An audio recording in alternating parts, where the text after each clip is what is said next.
Las Vegas Discount.net's the best there is. Save up to 50% on your next Vegas trip. And travel, rental, shows, and tours. Find the deals you're looking for. Las Vegas Discount.net. Las Vegas Discount.net. If you're going to Vegas for deals that are the best, visit Las Vegas Discount.net.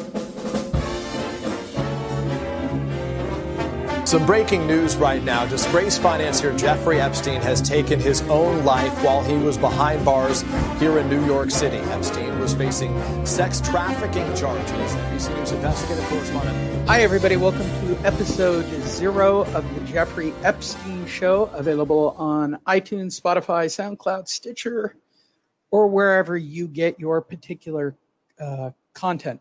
My name is Lee Honish. I am the producer of Perfect Blue Studios, the station platform for the Jeffrey Epstein Show. I don't really consider myself the co-host. I consider myself someone who just got locked into this whole thing.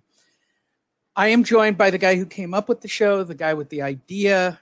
We're going to talk about that here. I want to make this really clear at the top of the show. If you're listening to this at the beginning of episode 1, there is in the archives, or on the show list, I should say, an episode 0. We're just giving you a brief overview right here at the very top of this show of what you should listen to and a quick review of episodes you should listen to. Not sure you should start with episode 1. We'll cover all that.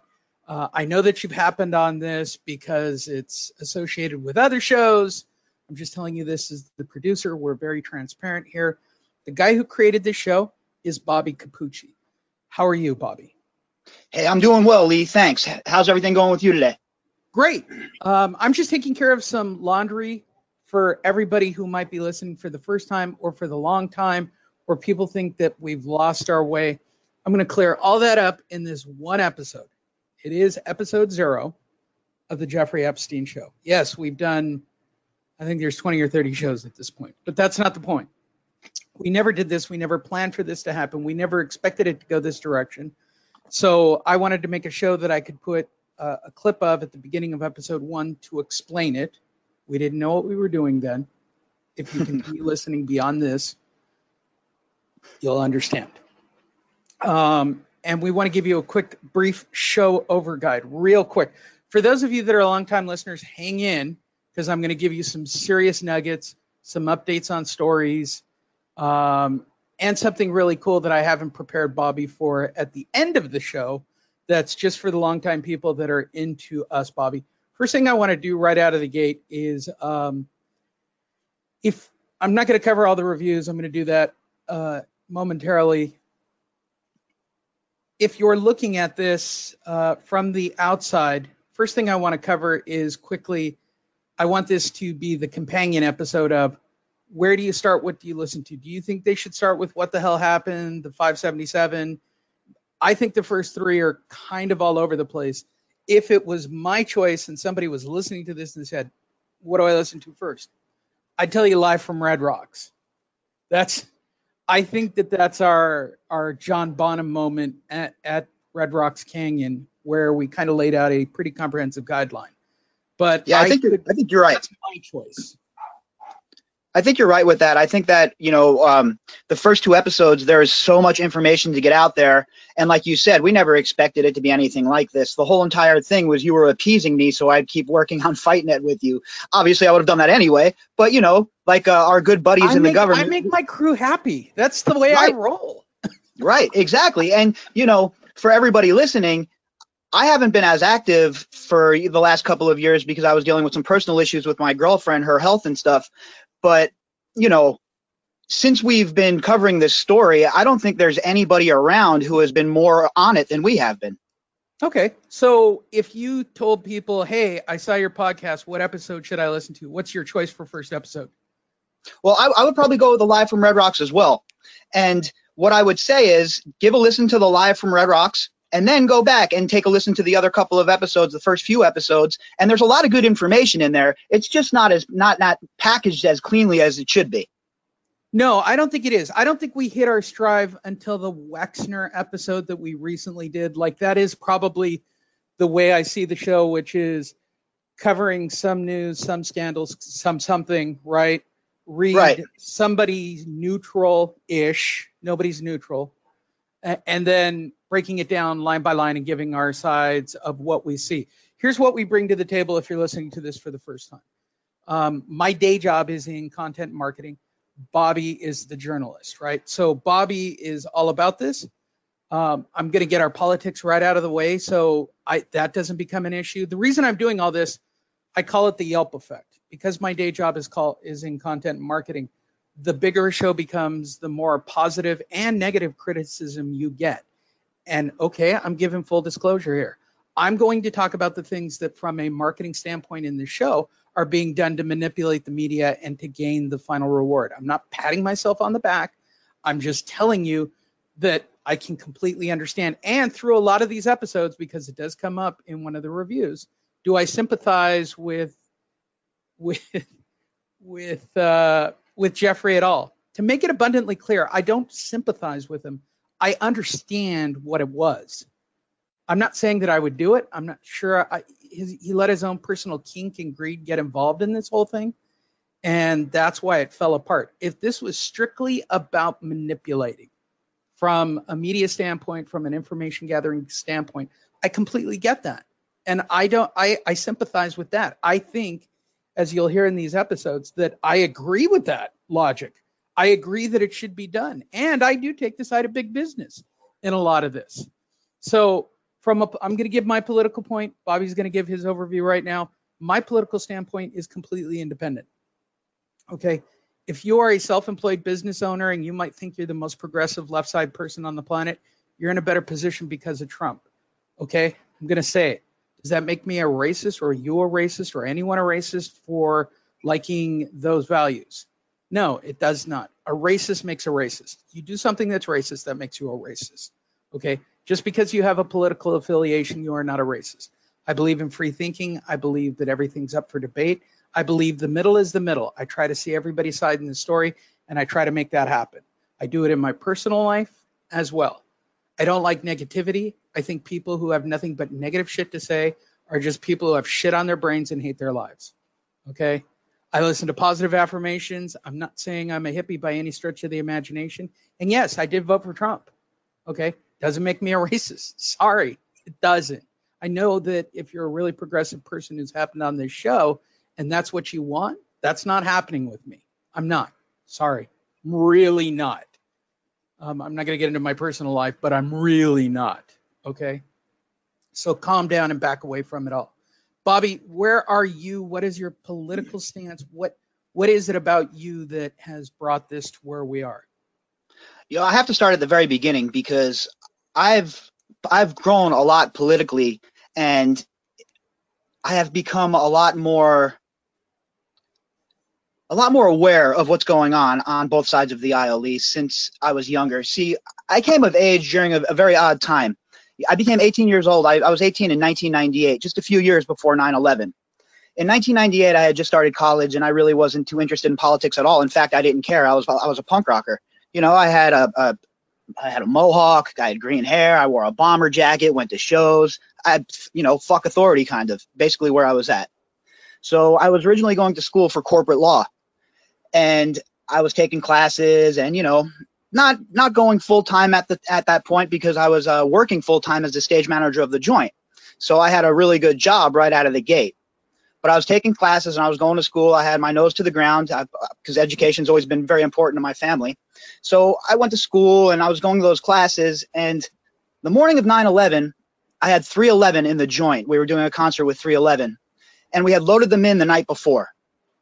I was home sleeping, pretty tired, had to get up and go to work. And obviously it's a long day when you work in entertainment.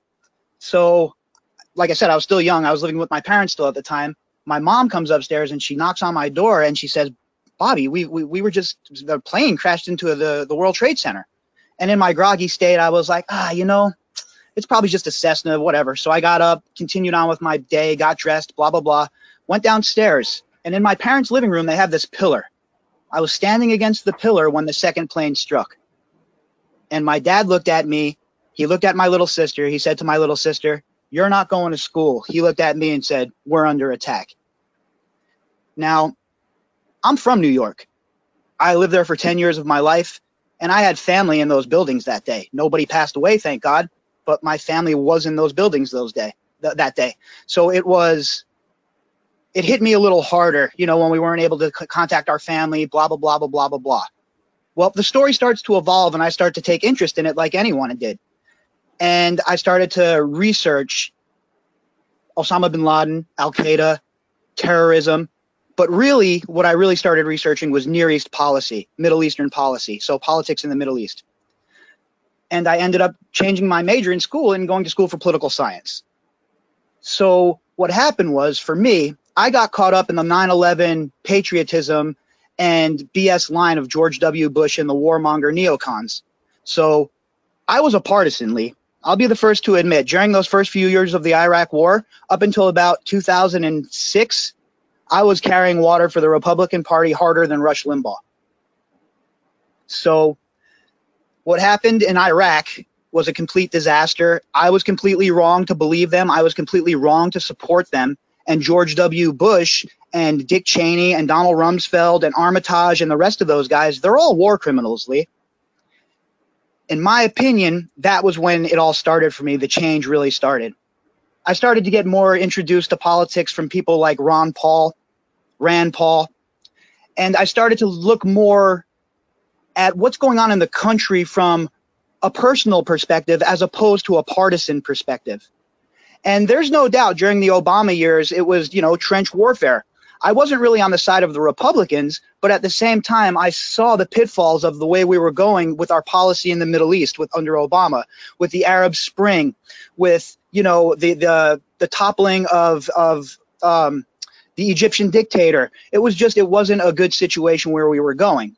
So my politics at that point basically was the loyal opposition, whereas I was sort of still a Republican, but I wasn't voting for Republican candidates. I was voting for people like Ron Paul.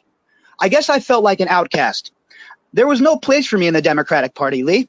The Democratic Party has had no place for people like me since John F. Kennedy. And there's no place in the Republican Party for me, Lee. So a guy like me spins around, and we really don't have any loyalty, guys like me, to parties anymore.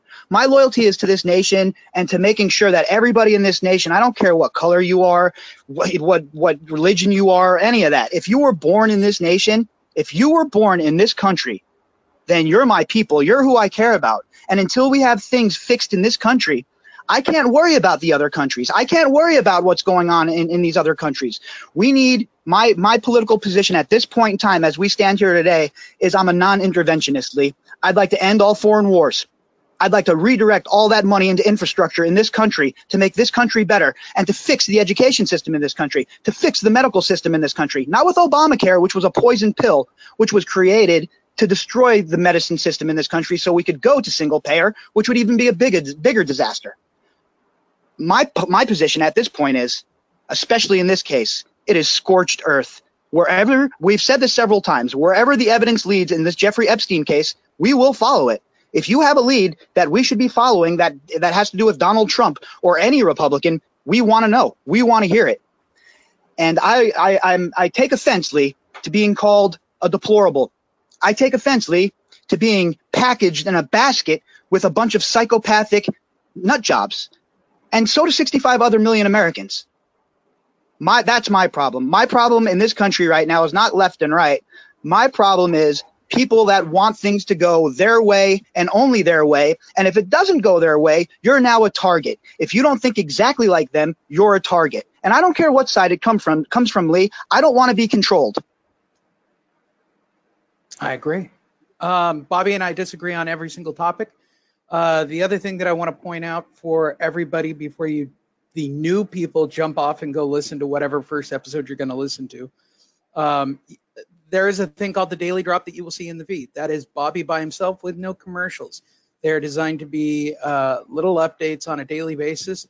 What is the Daily Drop? The Daily Drop is the hottest topics on the Jeffrey Epstein case per day. I pick one or two topics and I curate those topics live on air. What I do is, to make it a little bit more entertaining, is I don't read these articles beforehand. I read them with you live on air. So I don't have the benefit of going through with show notes or polishing it all up. We're doing this in real time with the fans of this show. And at the end of the day, what I'm trying to do here is something different from everywhere else. When we read this news, Lee, I offer my opinion as we go, and everybody knows that. But we're using the mainstream media, the source material is the mainstream media's material. That way, neither side can jump around and accuse us of using articles that confirm our bias. One last thing for all those that are brand new listening to the show. This is also pinned on to the very beginning of episode 1, which is What the Hell Happened. My final answer after you go and probably listen to the Red Rocks episode, I think the one that I enjoyed the most is They Don't Know How the Fuck Didn't They Know episode, where we lay out the basics. I think it's at that point where I start to take the stance of what I do for a day job, which is content and marketing, which I will continue to do. I will continue to point out it's not me bragging or anything of that nature. It's just blatantly obvious that this is a systemic issue. This isn't about Jeffrey Epstein. This is about everything being the same and everybody manipulating the media. And it's clear to me doing this show. It's clear to me watching news events, and that's why we're going to get to a few updates in a minute for the regulars, because this is in its normal rotation, Bobby. This is just strictly about people using the media and social media to either make people hate, make people move, make people stop buying, make people. That's what this is all about. Wexner, let me rephrase that.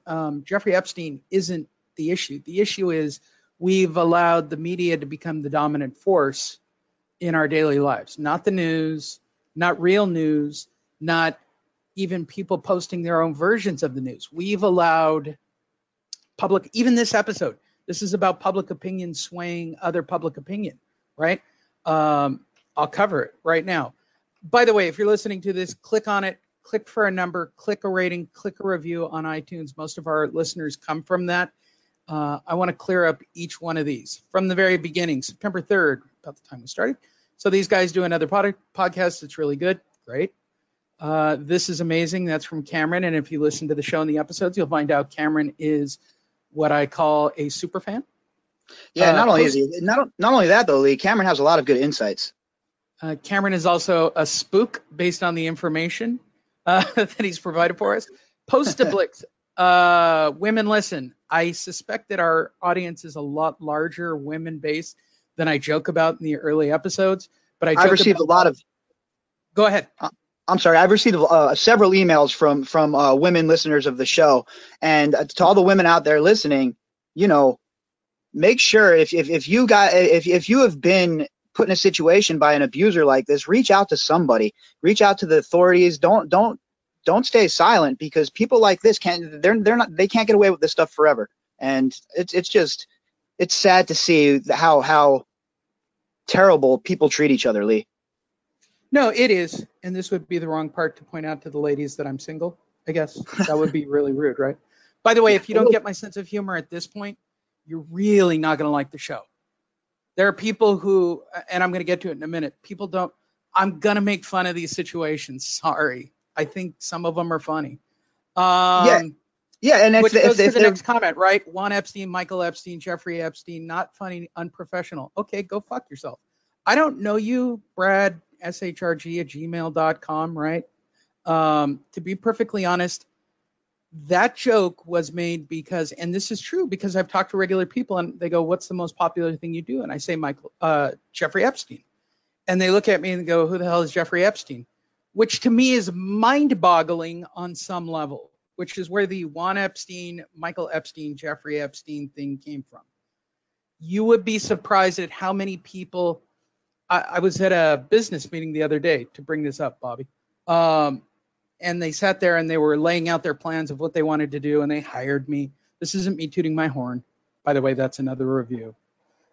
They wanted to hire me to get them more of whatever their product was. I'm not going to get into details on it, But I sat there and I said, you have to understand that people don't care. 80% of people don't care. They don't care. Those listening to the show, those clicking, those that listen to crime shows on podcasts, you care about that topic. It's interesting to you. Most people, shockingly, don't care. They don't care about the news. They don't care about what they're being told. They're cared about what's in their box. So for me to make it light, look, I'm not doing Serial. We aren't PBS. We didn't ever plan for this to become the show that it's becoming by any stretch of the imagination, which is why we're cleaning up. This is, if you're a comic book fan, I'll call it exactly what this is. This is Crisis on Infinite Earth episode that you're listening to. I'm cleaning up the timeline right here and getting it over with. Okay, I might kill the Flash before the end of this, so be prepared.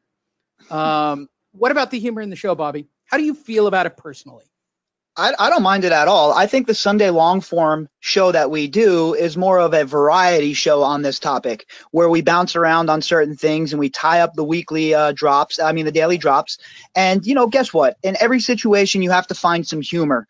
And if we don't find some humor in situations such as this, we're all going to go batshit crazy, especially me. I don't think people understand how deeply I'm immersed in this topic, Lee. I don't think people understand the groundwork I'm doing here and the sources I'm trying to develop. There's a few things in the fire that are pretty exciting coming up on the show. Well, and I'll also say this. If you're just a hardcore and you're into like Serial and shows like that, listen to the Daily Drop. There's no BS. There's no joking about. Bobby's getting to it for about 30 minutes every single day. For those of you that are the regulars, you're just going, well, it's fucking up my timeline and my podcast. Okay, let me help you out. Swipe left, delete it. It's what I do with episodes of Rogan I don't want to listen to. Calm down. You'll get your weekly show. Love that they share listener counts, platform media options, etc. Most podcasts don't share quantitative data. They do not. Thanks, Katz, by the way. The reason we cover our numbers and we talk about it, again, number one, we didn't expect to be a hit. Number two, you're right. Because I produce so many podcasts, everything is designed for a niche. I do a lot of shows that don't do very well like this does on iTunes or even does well as a podcast. It's more of a video show. That's the truth of Fight Net Radio that I would never say on that show. I joke about it all the time. It's for the co-host and his 4 family members. That's what the show is designed for. Okay, it didn't ever pick up. And Bobby knows this. I'm now fishing that show using the same kind of thing that happened with this show to see which one catches so that it can be a mainstream podcast because I think the show is solid on some level. So there you go. From a quantitative standpoint, why do you share, Bobby? I'll tell you what, Lee. I'm a big fan of Fight Net Radio, and if anybody is, honestly, all kidding aside, even though I'm very rarely come on anymore because we don't really talk MMA. But if you're a fight fan in general, the host of that show, Andrew, he's just a treasure trove of knowledge when it comes to the fight game. And all BS aside, the dude should have a job at like ESPN. The content you're getting from him is legit. You should be paying for that sort of content. All kidding aside, the dude knows what he's talking about, and I couldn't recommend that podcast any higher for people that like fighting. Well, thank you for the crossover, by the way. And if you're a real estate person listening to it, there's a real estate show. And by the way, there's almost no humor in that. It's a real estate marketing show. Kind of dull. And Greta Van.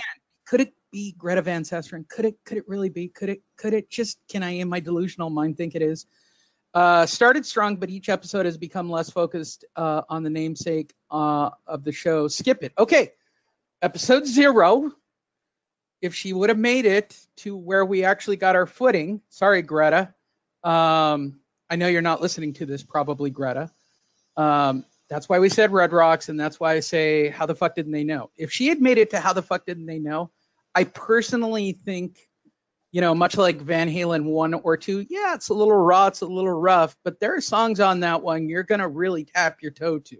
I think we break down the key components on a couple of people, and I think it shows the outrage of why I've kind of gotten into this.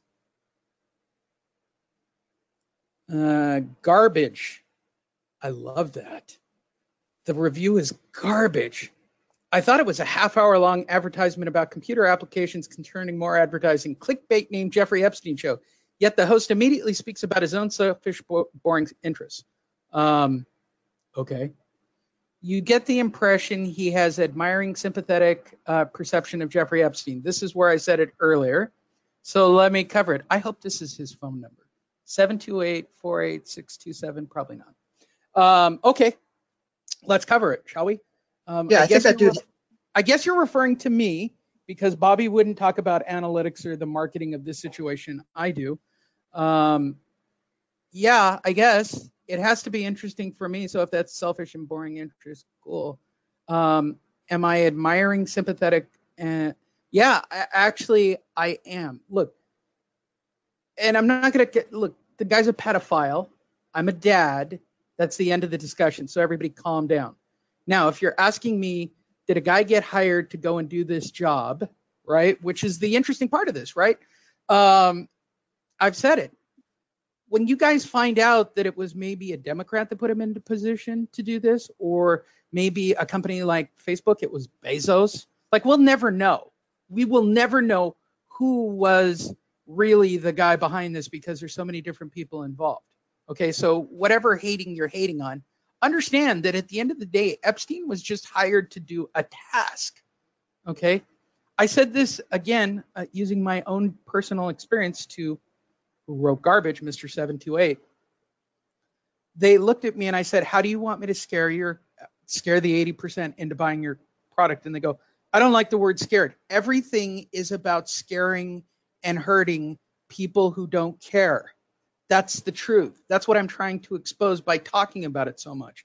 It's the scare and hurting that I'm trying to point out.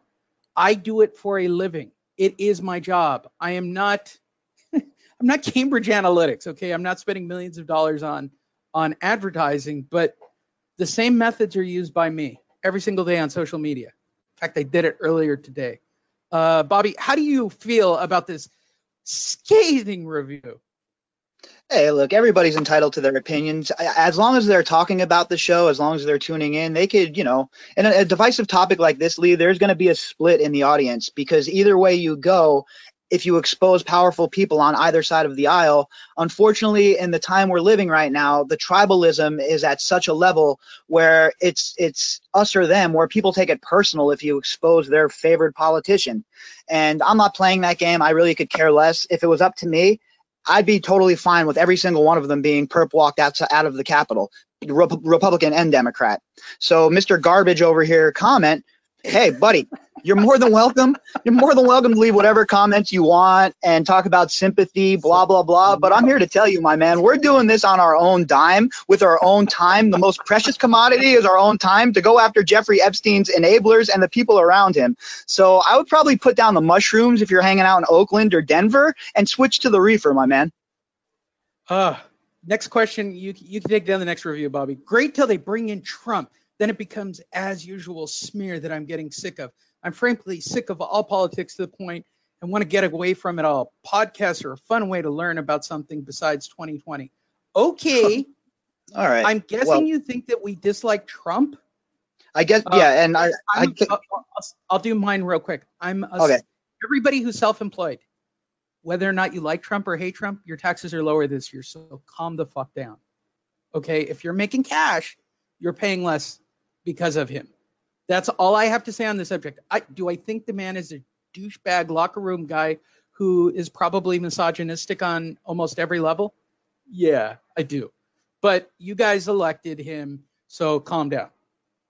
As did I, by the way. I voted for him. Now, Bobby, go at it. I know it's pretty simple. Yeah, it's pretty simple for me. Did you see what the alternative was? When it comes down to politics for me, there is zero chance on this planet that I would ever cast my vote for a criminal like Hillary Clinton. That would mean we'd have another serial rapist in office again. No thanks. I'll take my chances with Trump. Here's the deal. If Clinton would have got elected, she would have got 8 years for sure. With Trump, he got the 4, and the next 4 are debatable. All right? So for me, it was the lesser of two evils. I didn't want either of these candidates. But again, coming up in 2020, who am I going to vote for? Elizabeth Warren? All of these people that have been telling me how bad I am for the last 4 years, or the guy that's made my bank account grow a little bit. I'm going to vote with my purse strings, and then come the next election, well, I don't know, Lee. I might just vote down ticket and not even vote for president anymore. I'm voting for The Rock. That's not bad. I'm voting for Tyrion Lannister. If The Rock runs, he'd win, by the way. If you think I'm crazy, I'm just telling you from a media speculation point, he'd win in a landslide. But just to be clear, let's just be clear though. We've never smeared Trump on this show. I've been very clear. We have equally shit on him as well as praised him. But they're trying to tie ties to him, so his name that aren't there. Up. They aren't there. Not there. It's not the point. The point is to put negative spin, and we'll cover that with the Wexner thing here in a moment. Daily updates on the news of stories is the only way to really understand it. We need this kind of coverage on all topics. Thank you, CC Tuss. Appreciate that. Potentially former listener you need to work with. Okay. Anyway, dull, boring. Yeah. I personally kind of agree with you, Pastor Ann. It's not cereal. Sorry, it's not. You're not going to get cereal. PBS is not funding us. We're not. Sorry. This is actually the first constructive. I think that if you're not into this topic and you're looking for cereal or the Golden State Strangler case, this isn't the show. Sorry. I know you came here thinking that's what this show was. We're just picking apart individuals in the case and trying to dissect each part. That's it. That's the show. It's not, I'm following a timeline of all things since, 1990 what, Bobby? Where does this thing start? All the way back in the 70s, basically. Oh, thank you. Thank you. There you go. Sorry. But Pastor Ann, please pray for us that we get better. They published this ? Isn't okay. First episode tried to make a joke that the other person narrating didn't even get, then referred to Epstein by the wrong name. Other narrator talks over the main guy and is all over the place like he's on a hit of speed. Very little organization, not my cup of tea for you. Okay. Why are we doing Crisis on Infinite Jeffrey Epstein? Well, I really want to call this episode. I'm not ADD, by the way. My brain runs faster than isn't okays, and that's why it sounds that way. I'm literally trying to have my brain run on the topic or whatever it is and come up with something clever to say or what the future of that might actually be. So glad we could handle that for you. Isn't okay. Scott Toxics. What is this BS? All right, Bobby. It's got fuck all to do with Jeffrey Epstein. It sounds like a home shopping network for real estate pricks. Well, I think that's another guy that's probably on the peyote early in the morning. He probably clicked on the wrong link because I don't know dick all about real estate. That would be Lee's area of expertise. So I don't know what you've been listening to, my dude. Show ever. I know that I updated a wrong episode once, but I mean, right. That's probably what it was. And you know how these people are, these miserable folk. They just attach to that one thing. I'm hearing about real estate. Listen, buddy, you'll probably get something knowledgeable out of that. Like Jordan Peterson says, always assume the person you're listening to knows something that you do not. And I do make mistakes. We're self-published. I run my own company. It's a platform. I brought Bobby in. We're expanding the product. We're creating new shows. I didn't want to go into the business of creating podcasts living. It's not a very good model. It's a slow moneymaker, to be perfectly honest. Poorly laid out, rambling and unfocused, Bobby, with lack of facts and soaked in poorly thought out opinions. These guys are by the way, he gave it 2 stars. This is actually the most cohesive negative review by far. Rambling and unfocused and lacks facts and soaked in poorly thought out opinions. These guys are self-congratulatory about how smart they were while they are simultaneously unable to present facts with any clarity, intertwined with conspiracy. Skip it. But he gave it 2 stars. I actually like this review. Yeah, look, here's the thing. Anyone who thinks that we're not presenting facts on this show has not been paying attention. Every single thing we've talked about has been in the mainstream media, and everything besides that that has been speculation, has been noted. Hey, this is our opinion. This is what I think's going on in this case. And anybody who says any differently is probably just trolling because their little political feelings were hurt. Well, I'm going to go with what Scarmaker said here and go, look, I think all media is fake, therefore it's not fact. So their facts are as equally good as our facts. So calm down. There's no such thing as real facts because none of us were there. None of us. That is true. None of us saw it with our own eyes. And as far as any of you listening to this actually see Epstein with small children? Oh, you heard a report from a girl some years later who said that she massaged his feet and did that and did this. Really? Did you talk to her up close and personal? Did you see her eye to eye? Were you there in the room? That's what makes a fact. I'm not discounting what anybody on this case from either side of the aisle or any human being says. I'm just trying to break them all down. Conspiracy is what makes this so interesting because somebody created this model. Somebody created this model to capture information. And I am completely and insanely into it now because I'm always interested in watching these stories play out because of that. So there you go. Yeah, look, I think also, Lee, just to add to that real quick, I also think we've left the conspiracy phase of this and we're in the cover-up phase. I'm still in. Well, we're going to get to. So if you're still listening, by the way, I don't know if I'm putting the whole episode at the beginning of the first episode. Probably, right? But it will take a couple of stories out of context. I'll probably cut it right here. So if this is your first episode, you've already gone through this and you're still all in, go listen to Red Rocks. Go listen to the What the Fuck Jeffrey Didn't Know episode. And then just start picking, choosing, go back to the beginning. Start with episode 2 and work up. If you want daily stuff, listen to Bobby. Okay? Yeah. And if you have any... Yeah, go ahead. Any questions at all or... any kind of criticism of the show or things you think we could do better, send us some emails.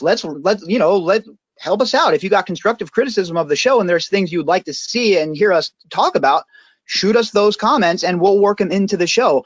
The thing is, I want to have a great relationship with the audience of this show. I want us to be able to talk and share information because there's going to be things that you guys know that I certainly don't. I'm not, as opposed to what my man said, self-congratulatory. I never toot my own horn, even though I'm ahead of the media every single time on these cases. I'd never sit around and talk about and grandstand. That's absolutely ridiculous. But what we do here on this show is we break the news on this story and we follow it to the very last rock it's hidden under. Go to Jeff-Epstein-show at Gmail. Why isn't it the Jeffrey-Epstein-show at Gmail? Because it was taken, dumbass. Jeff-Epstein-show at Gmail. And also as a first timer, you want to go to our website, jeffreyshow.com. There you can find other platforms, ways to donate to the show. The most comprehensive Jeffrey Epstein newsfeed ever created. Don't believe me? It actually comes up. We clicked right on a story, and that's the one we followed from the Washington Post. Also, the Jeffrey Epstein unauthorized shirt with him being the new spokesperson for Subway until Subway tells me to take it down. I'm totally in on it. And that'll do it for those of you listening to this for the very first time. If you want to go listen to the complete show, we were on for about 40 minutes. You can skip and fast forward on the 0 episode when you do catch up to this point. But again, thank you for downloading and giving the show a try. We've given you an overview. You should have a pretty clear view. Yes, some of the early shows are very rough and rocky from a production standpoint.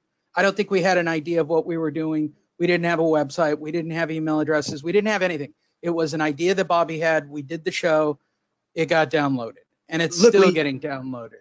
Getting downloaded. For real, here's the thing with the show for me when it first started. I just wanted to get that information out there, mainly to like my own network of people that were interested in the story, that weren't getting the facts from the media.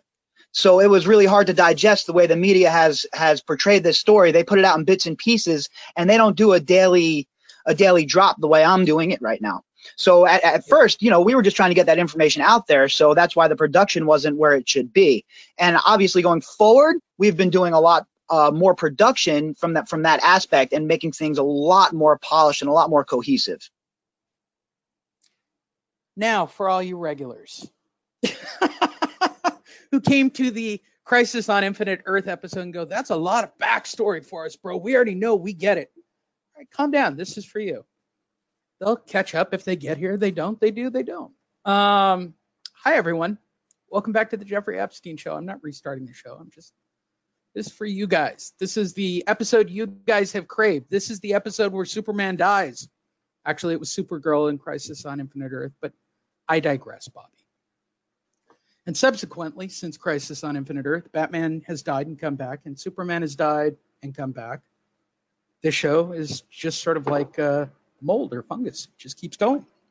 Mm-hmm. Let's cover a couple of emails. The question was sent into the site. I don't think we covered this. Love your show. Thanks for keeping it alive. This is from Celine, by the way, another female.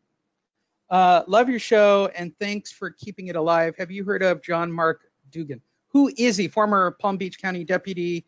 Just a comment, thank God that the Miami Herald did the expose, but they're the only mainstream paper who did anything. Okay, Bob. Who's Mark Dugan? John Mark Dugan was an ex-police officer from the Palm Beach area, and he had some problems with the chief of police about police brutality about 3 years into his career. And after that, he fled to Russia for asylum. So he says that he says that he has documents that prove that Epstein, the whole thing was a cover-up. And, you know, I'm not too, like I said, the guy lives in Russia. I've never really been able to. Conspiracy stuff. That's well, good. It was run in several papers. So it was run in, you know, some semi-credible places. The guy, obviously he was a cop, but as far as the information he has, I can't confirm or deny any of that. I don't have any sources in Russia, unfortunately. You'd have to go to the Post for that, for the Washington Post for those sources. Yeah, no doubt about it. So there you go, Celine. Glad we could handle that on the air. The next one is an email that I thought was just a proposal from a super hot fan. Yes, I said it. On a show about a pedophile. Calm down. One last sexual encounter, delivered a message, ? Gave him poison to commit suicide. Thanks. I'm not going to give out who it is because real emails are involved. Bobby. Yeah, no problem. What this is. One last sexual encounter. Who was the woman that visited him in jail? I think that's how she really started this, right? Right. So this is from the story that there was a mysterious woman who was visiting Jeffrey Epstein before he supposedly committed suicide in jail. And she was spending all day in the waiting room with him, the interview room with him, which was very out of the ordinary for this sort of situation. As far as delivered a message, perhaps, I don't know. I wasn't there. As a sexual encounter, I have no idea. According to a report, she was part of his legal team. But one of the other lawyers who wanted to stay unnamed, who works at the MCC with other clients, said that it was very, very irregular for her to be in the room that long with Jeffrey Epstein, and also that the optics of a hot young woman in a short skirt being his attorney there was very bad. And according to the lawyer, said if it was me, I'd have a fat bald guy defending me. So there are some weird things going on there. As far as the poison, I have no idea what kind of poison would break your neck bones, but I really don't know. Like I said, I have no idea what these people come up with. We have Russians stabbing people with needles and infecting them with nuclear waste. So who the hell knows, Lee? There you guys go. These questions are all available. You can go to Jeff Epstein Show. God. You think there'd be a simplified name, but a lot of people are on this. Jeff-Epstein-show at Gmail. You can send us an email, or you can go straight to the website, jefferyshow.com. You see where it says ask a question, click on it, fills out a form, goes directly to us, and Bobby and I will cover it. See how simple that was for all of you? Covered that all up. So last week, Bobby, we covered a story about Wexler on the Washington Post. And what we couldn't fathom at that point, by the way, if you're wondering how I rate this per a Van Halen album, that's our 1984 album. I think we hit our stride last week. Like, that's the show that I see us doing. I really do. That is really the mainstream Panama Jump album that has all the big hits of the modern era Jeffrey Epstein show. We covered this Wexner case, right? Wexner has been associated with Epstein. Give me the background for everybody again. Bring us up to speed. Who is Les Wexner? Les Wexner, a billionaire businessman here in America, part of the Mega Group, a huge group of very important and powerful Israeli businessmen and moguls. He also owns L Brands, which under their umbrella is Abercrombie & Fitch, Victoria's Secret, and Bath & Body Works. He was Epstein's number one donor, I guess you would say, or money man, all the way up until 2005 when supposedly they had a split, which I highly doubt. Wexner was the man who gave Jeffrey Epstein the $77 million townhouse in Manhattan for $1. The townhouse that came equipped, shockingly enough, with surveillance equipment everywhere. Now we have Wexner, who was involved supposedly with a young lady, a former art student, Maria Farmer, who says that she was assaulted at his property in New Albany. Now, she holds Wexner and his wife, Abigail Wexner, responsible for this as basically conspirators who let Epstein do what he wanted on that property. And she was kept there against her will with Wexner's own private militia, basically. So, and per the Washington Post, Bobby, she has said that she does not want any money from the Wexners, correct? Correct. No, that's supposedly not her motivation in this case. Which posed the question, by the way, it was a well-written piece. If you didn't listen to last week's episode, I thought it was a well-written piece. Yes, I thought so too. So let's cover this real quick before we give the big update. We know the reveal. We know the answer to the question that we posed last week. Last week, our commentary, right, based on our formulated opinion was, why would this come out now? There is no gain. There isn't really a case on it. Her actual quotes and everything were weeks and weeks old. But the Post decided last week, randomly, out of the blue, that that's when they were going to run that piece. Now, when we did that piece, what was your we know what Bobby and I have already texted about this, so we already know the punchline to the joke. But at the time, Bobby, what did you think? Why did you think the Washington Post had waited till that moment to drop the story? Oh, well, it's obvious. To me, it looked like they were trying to tarnish Alan Dershowitz. I thought that, with him being in Trump's corner as a defender of this whole impeachment topic, I believe that it's in their best interest, the media's best interest, to smear anybody in Trump's atmosphere. We see it with Giuliani as well. And don't get me wrong, Giuliani isn't the smartest man in the world, and he fumbles around and makes his own mistakes. But I think that's all coming to an end now because Trey Gowdy is now part of the legal team there. So what I think what the Post article was doing, in my personal opinion, was basically airing out Dershowitz. And the punchline to the joke, for those of you wondering, that wasn't what they were after. That wasn't the primary target of that particular piece. That was the secondary, because if you write a good piece that's going to get a good media run, get a first and a secondary. What was the first thing they were really trying to do with that story that we found out during the week, Bobby? What was that, Lee? I'm sorry. Okay. Did you grab coffee? I was actually getting my dog out of the room. So unprofessional of us. All right, I know, Bobby. horrible. As we well know what happened during the week, because you and I texted about this, I sent you over the story, whether or not you clicked on it. The secondary effect was Dershowitz, and I agree to that. But the primary was Wexner. Why? Well, yeah. Why was it, Bobby? What's the punchline to the joke? What were they really after? L Brands took a huge L, literally in the stock market. They're getting hammered. Which particular brand, Bobby? Victoria's Secret. What a shocker! I know, isn't it? Isn't that story? Huge layoffs too. Huge layoffs for the L brand. So if you guys want to know who's actually behind that piece, whoever winds up, and I'm saying it right now, I said it to Bobby during the week, whoever winds up buying Victoria's Secrets when this thing starts to trade at 12 cents a share, because there's no way somebody's not going to buy that. I even told Bobby that if I won the lottery, that would be the first thing I'd start to consider to buy out. Like, that's literally a steal, because the people who buy that product really don't care about Wexner. Those women don't. Women who buy Victoria's Secrets could care less about Jeffrey Epstein and Leslie Wexner. They do. They just trust me. They do. I just know from a demographic standpoint. And if you're someone who listens to the show going, but I like Victoria's Secrets, you're in the minority, sweetie.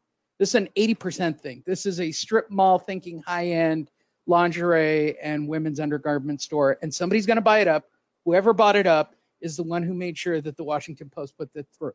It's not conspiracy. It's not speculation. The timing, I'm not crazy, right? No, that's how these things work. Just do yourself a favor and watch the show Billions and see how Bobby Axelrod conducts himself. Straight up. When I want to push a topic, I'm not saying that I am opposed to doing press releases and making them look like real news. But I do. It is in my arsenal. I'm not a big fan of it in my day job. I prefer to try to scare people the old-fashioned way. I know that sounds weird, but I prefer it. I prefer to put it in front of people's faces in real time in social media. I don't like slow play media burns. That could have backfired for whoever was behind it. And the truth was, the people behind it are buying Victoria's Secrets or L Brand. I mean, I think, based on the way it's laying out, I think this is about somebody wanting to buy Victoria's Secrets. Straight up. No question in my mind. Yeah, you know what, Lee? When you look at it from all the angles, there's the media is always manipulated by these big business types, and we all know that most of the media is owned by 6 people. You just go and look for yourself who owns the media. Don't look at the hosts. Don't look at their narratives. Just go and look who their bosses are and see what their bosses are up to, and that'll tell you everything you need to know. And if you want to talk about the hosts, let's talk about some of the hosts for a second on some of these shows.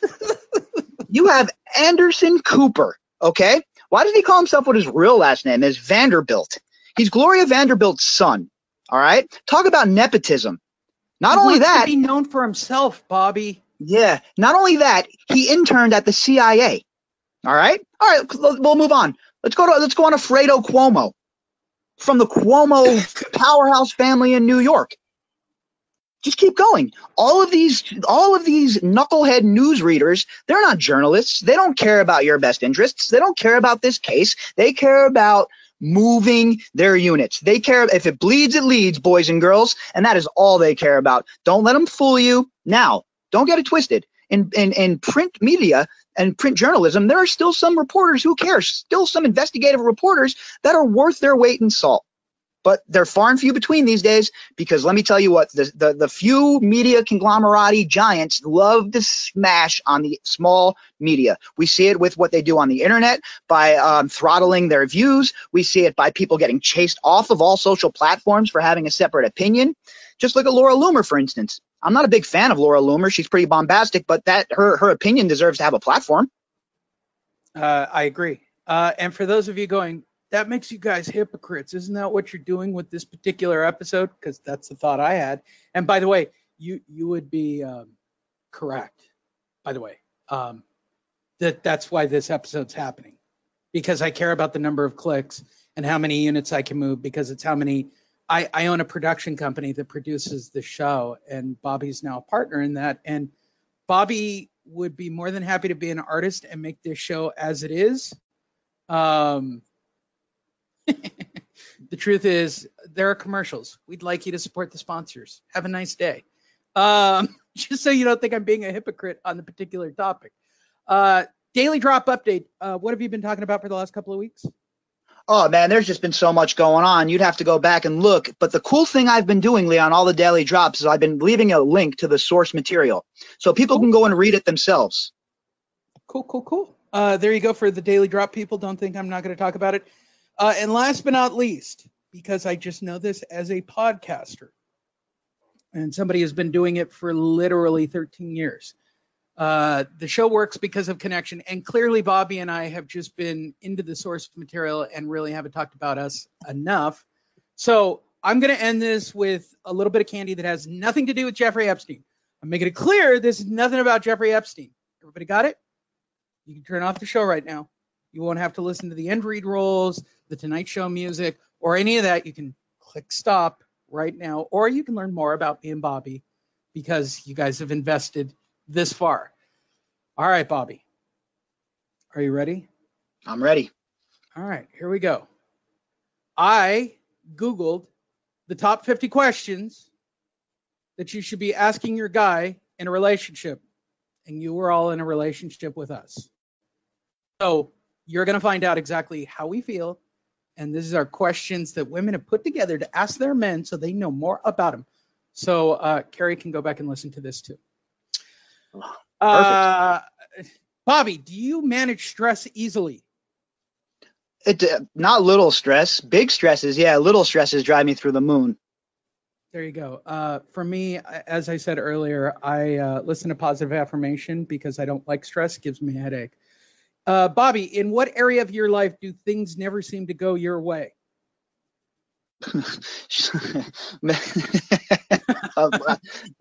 Every aspect of my life, it's always an uphill climb for me. Everything's always been a struggle for me. Nobody's ever given me anything. I've always worked for everything I have. So everything's a struggle for me.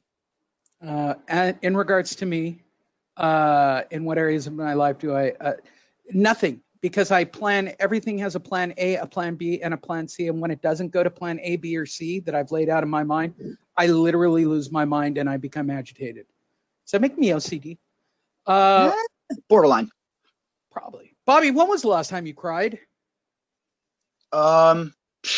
Like I said, I was dealing with a lot of health issues with my girlfriend for the last few years, the last year and a half now. Thankfully, she's better. I'd like to say that. But she was diagnosed with breast cancer in April of 2018. And while I didn't cry at her diagnosis, and I hardly ever cried, actually never, in fact, cried in front of her while she was dealing with it, I did my fair share of crying alone, especially in the mountains when I was, just trying to get my head right. It was a real tough time for me. But besides that, I'm not really an emotional person. I don't really wear my emotions on my sleeve. I'm pretty Italian. You are very Italian. Last time I cried would be watching a Pink Floyd cover band 2 weeks ago down in San Diego. And they did, I forget which song it was, but one of them literally made me tear up, probably in happiness and joy. If you're asking in sadness, I can't tell you the last time, but I do get that little tear in the Avengers Endgame made me tear up, for God's sakes. Everybody calm down. What is your the number one biggest deal breaker for you, Bobby? What is it? Honesty. Where you will? Honesty. Got to be honest 100% of the time. 100% of the time, no matter how bad the news is, if you're honest with the people that you care about, obviously us with the audience, then, you could work through whatever sort of hiccups you have. Number one biggest deal breaker for me is straight up racism. Straight up. And I will give you a real practical example. I had a very close friend who had cancer in Las Vegas, who I was spending a lot of time with. We went down to Life is Beautiful. And as we came out of the parking garage, he grabbed a black dude by the throat and was getting ready to beat the shit out of him because he was a little drunk and it just came out on him. And I saw it for the first time and I went, that's it. He's like, what? You're going to do this over this guy? Yeah, I am, bro. Real sorry about your life and the way it's going, but I'm not going to be a part of it. That's my deal breaker. Yeah, I won't associate with people like that either. You can't. Look, anger and racism is the biggest problem in this country. It's the biggest problem. And I'm not a tree-loving hippie on the topic. I'm just telling you, I don't get that anger. Why are you so angry? Lee, for me, I grew up in the inner city my whole life.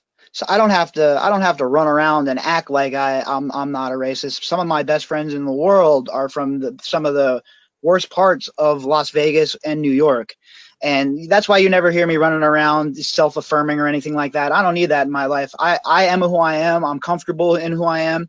And if anyone wants to label me as a racist or a bigot because I question your narrative and what your motivations are when you're making these statements, and that's fine. I don't take it personal for the most part, but what I do take personal is when you have people on the national level inciting the masses against half of the country. That's my biggest problem when it comes to it, because really, let's be real.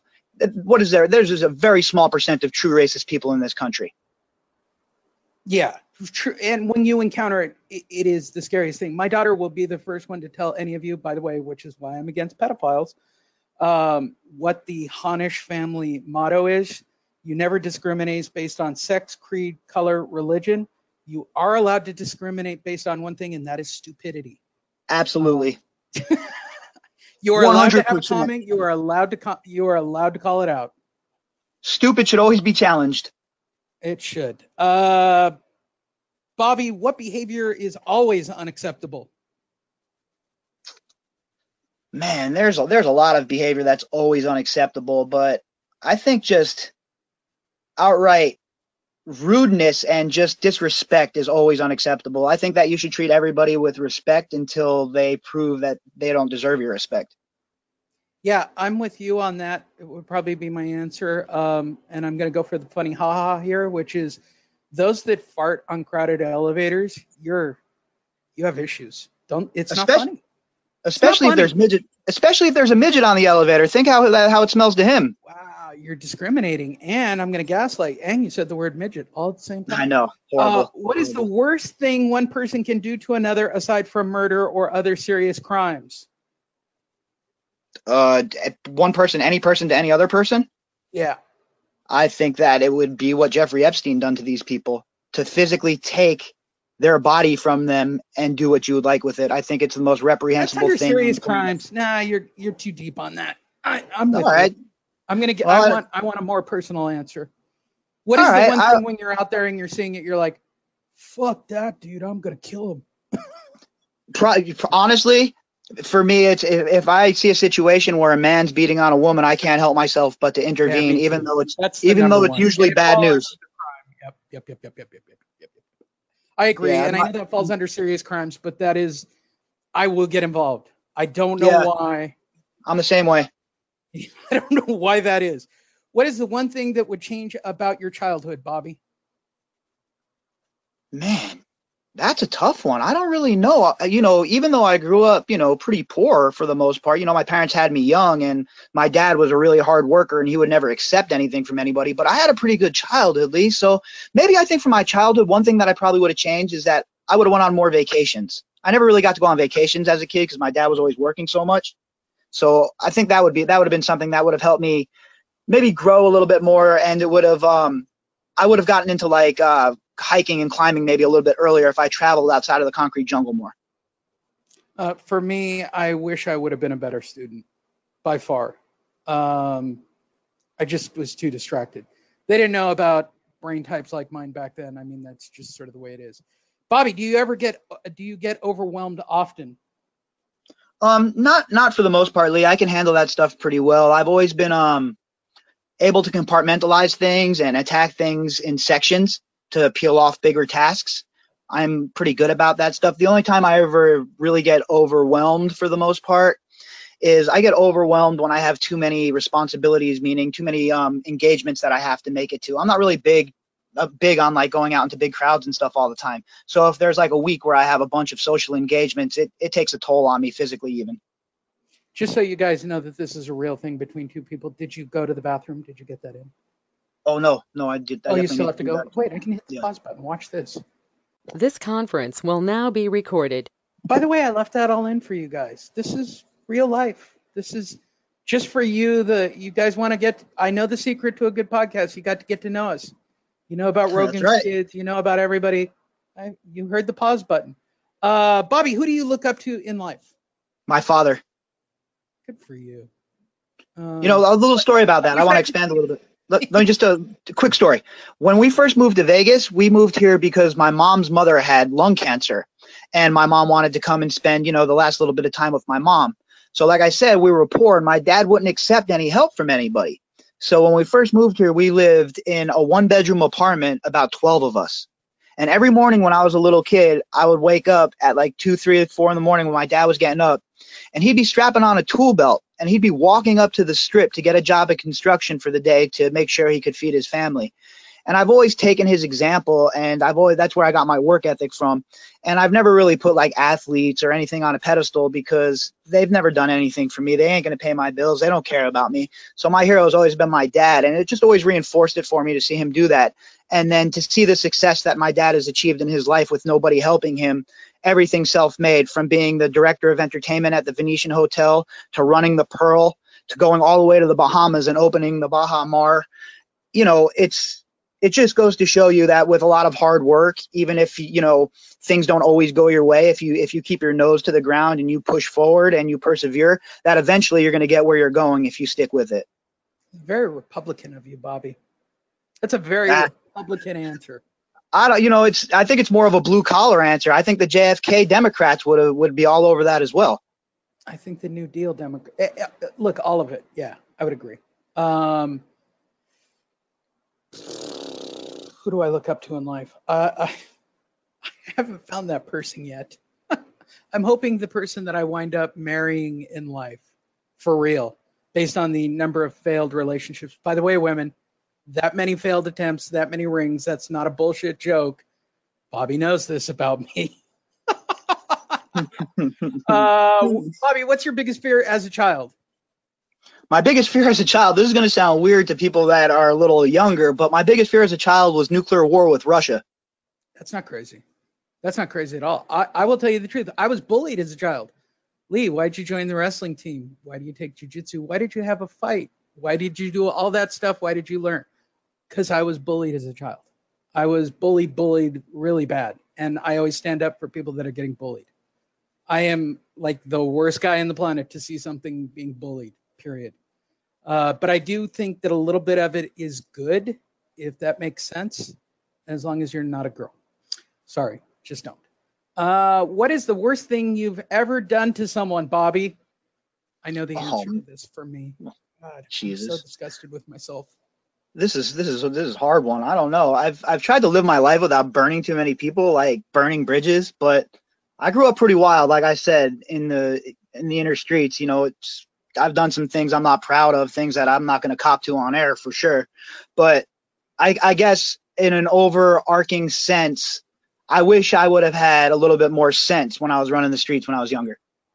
All right, I'm going to tell you guys. If you're asking whether or not Bobby and I have probably broken laws in our lifetime, that's a 100% yes. No real blue-collar crime, no wire fraud, nothing crazy. But if you're asking if Bobby and I have smooched or done things that are slightly stupid teenager 20, obviously you can hear that in our voice. But I'm going to tell you the worst thing that I've ever done, and I've done it a couple of times, and I used to find it really funny, and I don't do it anymore. When it rains in California, it really doesn't happen, and people still have to walk on the street. I would shoot for potholes to spray people on the street. You know what's so funny about that? I've been the guy getting sprayed, man. It's awful. It's terrible. I actually had someone run up to my car, and that was the last time I ever did it. I have to be honest, I'm terrified of standing water. There's so much bacteria and nastiness in standing water that it freaks me out. Like it's a phobia. It's literally been years since I've done it, and I still cringe at the thought that I actually did it and sought it out. Bobby, do you have a good relationship with your parents to this day? Oh, hell yeah. I'm Italian, man. If I called my mom and dad today and said, hey, Mom, can I move back in? There wouldn't even be a question. I'd be back in and my mom would want to do my laundry. My dad's my best friend. I spend every single Sunday with him watching football, and we've been like that since I turned 18. Until I was 18, I hated my father, though, because he was pretty restrictive on my life, always checking up on my stuff, going through things in my room, making sure I was going to school. But once I turned 18 years old, my dad's my best friend besides Carrie. Obviously, Carrie's my soulmate, and I love her more than life itself. But my parents and I have such a great relationship. I'm so thankful for them and for just our relationship in general. I would agree. Same for me. I mean, as much as I think that I've got issues with all of them, I will be spending this week carting my mom around to doctor's appointments and staying up there with them. And in fact, during the most recent breakup with me, I was telling my mom, I'll find a place. If I have to, I'll sleep in my car. I'm 51, by the way, for those of you who don't know. To which my mother responded, no son of mine is going to live in a car or a hotel. You will stay here. I went, yeah, okay. But we're lucky in that regard, Lee. Like I said, where I come from, just about all my friends come from broken homes. So I've seen the effect, especially, the war on drugs takes on the inner city. And at some point further down the road, I'm going to start a new podcast about the genesis and the very beginning of the war on drugs in this country and where those drugs came from. But we're lucky that we have caring parents and parents that were able to be there for us. Yeah. Even if it's misguided, for those of you who think, well, my parents are misguided, if they're still together and they're still in your life, misguided or not, you're lucky. You don't know. I'm a divorced dad with one daughter, and I have gone out of my way to make sure she's in a married household and to provide for that household so she has literally the most perfect life. Yep. Because I knew that would give her the best chance of not being screwed up later on. Bobby, what do you wish you had more of in your childhood? More of in my childhood? Time. I loved being a kid, man. Like I said, my childhood was so awesome. I'm from the last generation that played outside. I was never in the house. I was always out riding my bike, on adventures, checking things out in the city, taking the bus across town. You know, like I said, my parents were kind of young. They let me do what I want because I never really got in trouble with the law. City as a kid? Oh, yeah, man. Oh, my God. Oh, hell yeah. Yeah, New York City, and not only New York City. When I first moved out here, I was taking the bus all the way across town from like all the way down on like Mojave and Sahara all the way up to Durango and Sahara by myself in like 6th grade. Yeah. I remember taking, I don't know, 12 or 13 from the Hilton to Wet and Wild. Yeah, by myself in a cab. I can't imagine my daughter doing that right now. Wet and Wild was the babysitter for my parents. I grew up, when I first moved here, I lived on 6th Street in Sahara. So if you're familiar with Las Vegas, you know what kind of neighborhood that is. But the good thing is it was a 5-minute walk to Wet and Wild. So my parents would buy me a season pass, and that would become my babysitter for the whole summer. Yeah. For those of you going, I can't even imagine that. You used to ride your bikes to 7-Eleven. Like if my daughter wanted to walk to the Starbucks that is literally a block away, I'm not sure how I'd feel about it anymore. It's because we have too much information now. She's fine. She walks home from high school every day. But in that same vein, yesterday I was watching football over at my parents', and Carrie and I live not too far from my parents, maybe a mile and a half. And I'm watching the game, and Carrie texts me, and she says, well, I'm going to walk over to your parents' house right now because it's such a nice day. I want to get some exercise in, blah, blah, blah. And I say to her in the text, yeah, okay, whatever. And then I'm saying in my mind, wait a minute, should I just go pick her up? But it's so weird that we have to think like that now, especially coming from the generation we were in, where we were always outside without any supervision. Just put a tracker on our phones. What I did with my daughter, it makes me sleep easier at night. But then again, to be honest with you, she's Italian too, so you have your hands full. You'd be making a big mistake. You mess with that chick. How do you pick yourself up when everything seems to go wrong, Bobby? I go to the mountains. I climb. It's such a dangerous and exhilarating process that you can't help but to clear your mind completely and focus on the task at hand. A lot of times I get befuddled and I get overwhelmed because there's so much going on in the world and in my life that I can't focus. So when I really, really need to bear down and focus on what's important, I head to the mountains and I make sure I do myself a nice little sit climb and put in 10 or 12 miles. For me, I do the next task, and this has labeled me a sociopath by many women. I don't care if somebody's in the hospital. I don't care if my mom is sick. I don't care what it is. I still know that a bill's going to show up tomorrow. So I always take the tough guy route, and I always do I got to get up and go to work. I got to do the next thing. That's part of your generation as well, Lee. You know, that's the kind of thing. You have responsibilities. You know you have responsibilities, and it comes down to somebody has to bring in the shekels. Yeah, no doubt about it. And trust me when I say this, I could take a picture of my lazy boy. I just bought a brand new 4K monitor for the office/beach place that I'm in currently, Bobby. And it's really hard for me on Monday not to want to watch Breaking Bad El Dorado on it. Like El Camino. El Camino. I'm dying to sit in the lazy chair, order up Grubhub, and be lazy. We watched it last night. It was awesome. Okay. Well, I'll tell you what the rest of the day looks like. Bobby, have you ever been heartbroken? To tell you the truth, I don't think I was ever really in love with a woman until I met Carrie. So from a woman perspective, no. From a sports perspective, I'm a Jets fan, so on a regular basis. For those women listening, as the single guy in the show, I'm a serial monogamer. I'm in love every time. God damn it, I'm Sam Kinison. I fall for it every time. God damn it, love lied to me again. In fact, it happens to me all the time. And then my rational side wakes up in the morning and goes, oh, you're an idiot. So I'm harder on myself usually than the heartbreak itself. Have you ever broken someone's heart, Bobby? Unfortunately, I'm pretty sure I have, and I'm not I'm not proud of that stuff. Like I said, when I was younger, I was pretty wild, man. You know, I was wilding out. Stage manager of the Joint. Imagine being 20 years old and being the stage manager of the Joint at the Hard Rock Hotel. The access you have to just insane partying. I was a professional speaker, Bobby. Yeah, you get it. You know. The only people that I've ever talked that are even in the realms of being someone who's on stage all the time, and I do have a friend who's in a pretty big band, and that's a whole same thing, but are people who work at clubs. It's the same thing. It was insane for me to think about, like, you know, at 20 years old, I was given all of that responsibility. My job was to make sure that the bands got on stage, everything was set up correctly, the trucks were unloaded. That was a ton of responsibility for a 20-year-old kid that didn't know his booty hole from his elbow. What's the craziest thing? I'll do the follow-up question. Everybody calm down. What's the craziest thing you ever got for a backstage pass?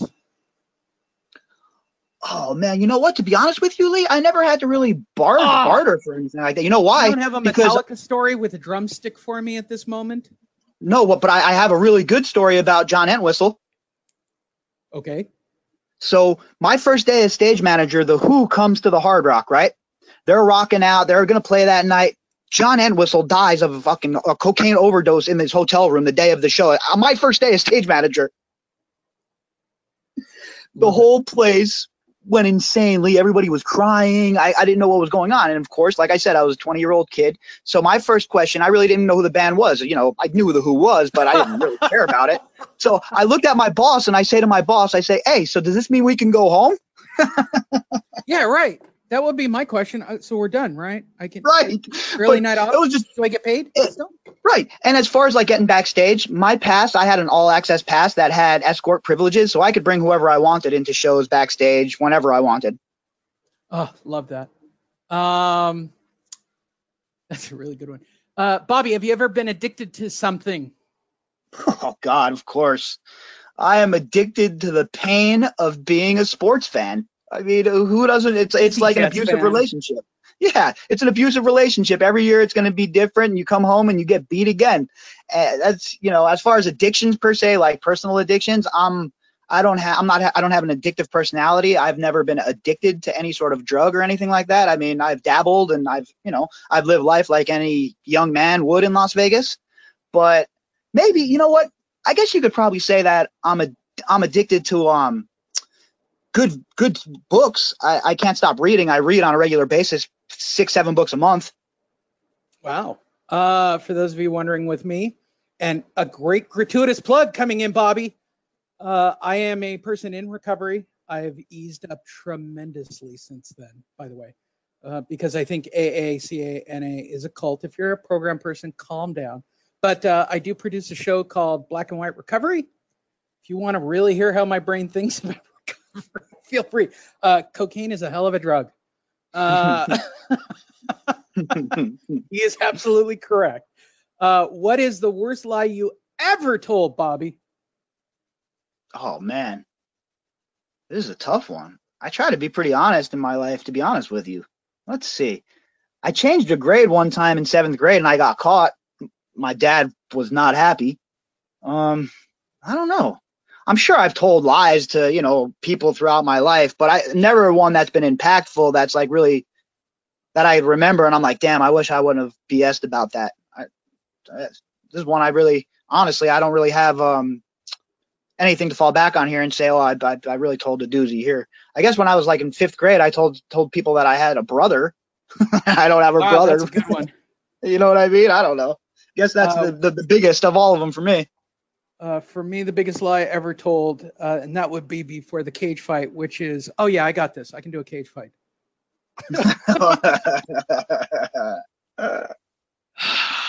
Listen to Fight Net Radio. It's available every Sunday. Let's skip down because we kind of covered those through the questions. The biggest question that there is, which does come up a lot on this show, Bobby, do you think everything happens for a reason? The infamous Matrix question. You know what? I don't believe in coincidences, and I think that things just happen because they happen. I don't know if there's a reasoning behind why things happen, or if there's some sort of grand plan that we can't see. But I just try to prepare myself for all eventualities and all situations. I, on the other hand, do. I am a complete Matrix believer. Everything that's going to happen is going to happen, and everything that has happened for a reason. I didn't want to be a Matrix person. I don't want to be a law of attraction person. I'm too pragmatic for it. But when the signs are the signs and everything, there's no coincidence. There's no coincidence. There's nothing that just happens by chance. That it just, sorry, if you're asking me personally, that's just my feelings. We did that. If you could relive one moment of your life, which would it be, Bobby? Probably the last time I got to see my Uncle Brendan. My Uncle Brendan and I were super close, and he passed away of a heart attack very unexpectedly at a very young age. And the last time we hung out, we went to the Bronx Zoo together when I was visiting New York, and it was a great day. You know, we got to joke around all day, had a really good time. And if I could just have 5 more minutes to talk to him, it would change my life. Not that I have any regrets, because I don't. It's just he was such an impactful person in my whole entire growing up, and he was always around. And that day it's such a stark memory in my mind, and it was just such a great day. I wish I could just go back to that moment. I'll revisit that question once you and Carrie have children and your child walks. For me, relive one moment of your life recently, because I just shared it as a first with my daughter. Driving with her was awfully big. Like, it was hard for me not to be horribly emotional at that exact moment. I am teaching her to drive right now, and it's phenomenal. It is a real interesting bonding experience. Bobby, what's your perfect day? My perfect day. Wow, that's a good one. I don't really know. My perfect day would be, let's see. Honestly, man, this is really hard. My perfect day would be, I hate to keep falling back to it, but for the Jets to win the Super Bowl would be just incredible. Right. If you remove the family element, because we really did that. Yeah. If you're asking what would make me the happiest? Super Bowl? Like, is that so much to ask? Could I get Hearn Hagler type fight out of one of these fights? Like, exactly. Like, where everything goes right. I took the Learjet to Vegas to go watch the Chargers, who played at the new Raiders Stadium. And it's the Rams versus the Chargers, and the Chargers win. What? Really? And I stayed at Caesars could that really happen? Is that really a thing? No, because you're a Jets fan and I'm a Chargers fan. And exactly. Ever. So instead we have pipe dreams, and there's always tomorrows. Oh my God. Not even pipe dream. I had to watch football last night. That was just fucking uncomfortable. Yeah. What do you like most about yourself, Bobby? I think what I like most about myself is that I question everything. I've always questioned authority my whole entire life. I don't take anything at face value. I'm a prove it to me kind of person. So especially now with the access to the internet at our fingertips, I don't think anyone has any excuse for being ignorant on important subjects. Stupid is shocking. I'm going to answer this question and the next question with the same one. Bobby, what do you dislike most about yourself? So I could be stubborn. I could be really stubborn at times. If I get my mind set to something, it takes a lot of convincing to get me off of that pedestal. But the one thing that I've really been happy about my growth is I've been learning to maybe not, I won't say that I've completely gotten over the stubbornness, but I'm more willing to at least try and look at other perspectives during situations where it's something that I'm sure of myself about. And lately there's been a couple times where I've had to reevaluate my stubbornness because it's led me to, being wrong. And who likes to be wrong? So I'm going to answer both of these with the same answer. Every single thing that I see or do, and this has only happened in the last couple of years, so whenever I took the blue pill, I immediately look for how it makes money, why it makes money, what is the greatest monetizer of this situation. So if I go to a comic book expo, who's the guy making the most money? Are they doing it independently? Are they doing it without a big media push? Are they doing it without spending money? I love that about myself.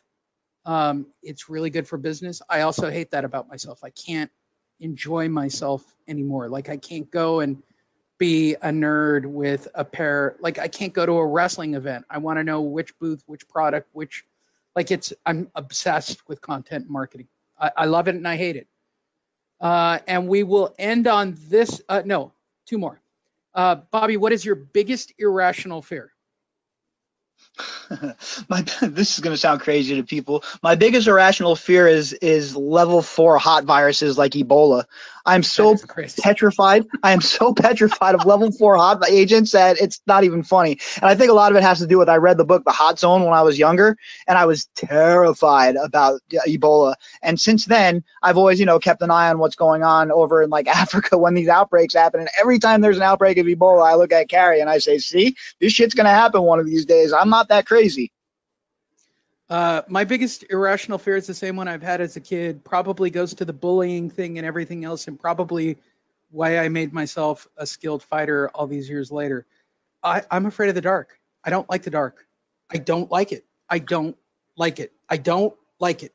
It's not that I've gotten better about it, but I'm afraid of how I will react in it. I don't like it. I don't like it. There you go. It's irrational. Calm down. I also carry a Brazilian Jiu-Jitsu belt. I've cage fought. I've boxed. I've done a lot of stuff. It's not what's in the dark. It's the dark itself. Don't know why. Strangely, I don't like being choked out either for the same reason. It all goes really dark. Last question. What is the one thing no one realizes about you? Oh, that's easy. The one thing nobody realizes about me is that I'm not a partisan. In such a divided country right now, it looks like I'm defending Trump all the time when in reality, I'm just defending, I'm defending the Constitution. So anyone who thinks I'm a partisan, they're completely out to lunch. That is not who I am. And it's definitely a misconception that's held even among some of my family members. And for me, which is funny because it came up in an email about we know Lee's political party lines or how he thinks. You really don't. You don't. The one thing nobody realizes about me is that I believe in middle of the field, legitimately on all topics. Like, you can literally, outside of irrational hate or racism and things of that nature. But for me, I'm an agree to disagree guy. I ultimately am across the board. I truly believe that there are two sides to every story. I have never heard somebody go, well, that person's a complete asshole and here's why. That's your story. That's your story. What's their story? Again, that's why this Epstein thing is so interesting to me, which is, this is Epstein. This is the picture we're painting of Epstein. Were you there? Do you know? Because until I interview him, all I can do is speculate what the truth of the situation is. And it's probably why I keep going so much on this particular topic, because we weren't there. None of us were. I hope you guys enjoyed that. That's a little bit of ear candy. And by the way, if you're wondering, without tooting my own horn, from a marketing standpoint, why I would do this, it's because you are more likely to listen to a podcast long-term if you feel you have an emotional connection with the people who do the shows. Yay. Absolutely. And, like you said, we're getting to a point now where we're becoming more polished. We have more of an idea of which way we're going in the sea here. And, going forward, we want people to understand who we are, where we're coming from, and what our motivations are. And from my standpoint, especially, my motivations are all journalistic. I am chasing this case. I have devoted my time full time now to being an investigative journalist. So it's not just going to be this story for me. You're going to see some other channels pop up on Studio.com. That's right. You'll see more shows popping up on the host platform, and we're going to expand a little bit because there's a lot of news going on in the world. But on this podcast, you can always expect the most impactful, hard-hitting Jeffrey Epstein news, and we're going to chase it down, and I will tell you my opinion as we read these articles, and that's just the way it's going to be on this show. And I hope you guys are along for the ride. I really want everybody to be here for the ride because I think that we're going to come to a sensational conclusion eventually with this story. I doubt it. I don't think we are, but that's just me, and that's why I keep going. But then again, I never thought Serial would end when I was listening to that. But what do I know? Go to jefferyshow.com. Simple as that. Next week, we are back to the format. We'll pull a story. We'll break the story down. We'll follow the story up the following week and pull another story, read the emails, do all that. All you have to do is go to jefferyshow.com. By the way, if any of these questions resonated with you, or you heard us give you our side of the story, and you want to send it to us, go to Ask Jeffrey Epstein a question on the-jeffery-show.com. I'd love to hear some crazy responses, or the minute you heard the question yourself, you had it pop into your head. I will give you, what's the craziest thing people don't know about you, Bobby? Like literally completely left field. Wow. That's kind of hard. Because I'm pretty open. I'm pretty open with people about things. Oh, there's something not many people know about me. I'm a pretty damn good bowler. That I did not know. I didn't see that. I carry like a 196 average. Wow. Okay, I'll throw one out that this crowd's not going to go. Maybe they did see it coming. I am an avid pro wrestling watcher. Avid. Like I paid money to go watch it. Avid. I've been to WrestleManias. Avid. And every time I see somebody who is mentally deficient at those shows, a little part of me dies for still being a fan. When I was a kid, my dad. What I mean, the fat guy with the shirt stretched over the beer gut, holding a beer, who looks like he, a little piece of me dies as a wrestling fan every time. My dad took me to a wrestling show, Lee, at the Thomas and Mack one time, and we thought we were just going to like one wrestling show. It turns out they were like filming the whole week that day. So the Undertaker got like hit in the head 500 times, got out of coffins. My dad finally looked at me. It was like 11 o'clock at night, and he was like, "We gotta go." I don't blame him. A little piece of me died watching the Fox premiere, the second week of the Fox show last week. For those of you who don't think I'm a real fan, they just put it on Fox, right, on Friday nights. And when they were doing there is a battle between USA and Fox because they each own a piece of the WWE currently for their product. And when they had the Fox NFL robot in the draft room, a very small piece of me died. I'm like, you really want me to believe that the Fox draft robot is a part of the Fox draft for their network? Really? Like, you guys are really trying hard to make me feel stupid for watching this. You're really, really trying hard as an adult who went to many WrestleManias. I was at Caesar's Palace. I don't know, what is that, 6 or 7 or 8 or one of those? I was there. I haven't watched. I can't tell you the last time I watched wrestling. So painful to me. There you go. So if you've got any of those stories and you want to share it with us, go to Ask Jeffrey Epstein a question, write a comment, send us an email at jeffery-epstein-show@gmail.com. We would love to hear from you, and we will read them, and we will comment, and we will respond. We do to everybody. We want to make it fan friendly, and we wanted you to know us, which was the point of our Crisis, again, nerdy thing. Obviously, I'm a comic book fan, but the Crisis on Infinite Earth episode. This was it. I cleaned up the timeline. This isn't going to happen again. It's not. We're going to get to a Jeffrey story, breaking the story down. I'll tell you the marketing behind it, what I feel are the truths behind the marketing and the media and the content. And Bobby will give you the breakdown in the journalistic standpoint of each of those stories. That's the format of the show going forward. So there you go. Anything you'd like to add, Bobby? No, I just want to thank everybody that's been loyal to the show from day one. It's just like I posted on my personal Facebook timeline about this. It just blows me away that so many people organically have flocked to the show. And even the people who haven't enjoyed it so much, people that maybe bounced and maybe they'd find their way back. If you find your way back, hey, welcome home. If not, I'm glad you gave us a chance. But going forward, everybody who listens to the show, everyone who downloads it, you guys got to share it with your friends. And even if just 1 out of 5 or 10 share it with their friends, we build our network and we get this Jeffrey Epstein news out there, because at the end of the day, we need to stay focused on what's really important. And that's covering this case in a way that everybody can understand it, so that we can demand the answers that we deserve as citizens for justice for these girls.